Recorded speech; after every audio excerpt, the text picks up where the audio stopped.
Ukrainos, Baltarusijos, Latvijos, Estijos, Islandijos, Suomijos, Vokietijos, Gruzijos, Rusijos vadovai ir jų atstovai.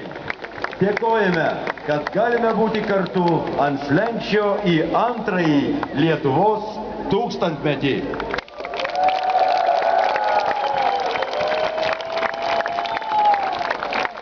Vienas svarbiausių Lietuvos tūkstantmečio projektų yra Lietuvos valdovų rūmų, prie kurių stovime, atkūrimas.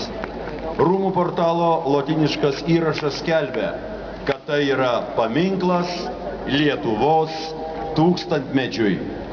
Šiandien simboliškai atidarome šią rezidenciją, kurioje kelis šimtus metų sprendėsi ne tik Lietuvos, bet ir visos Europos likimas.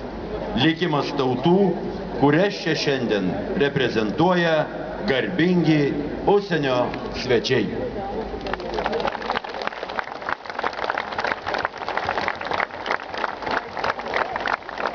Kalbės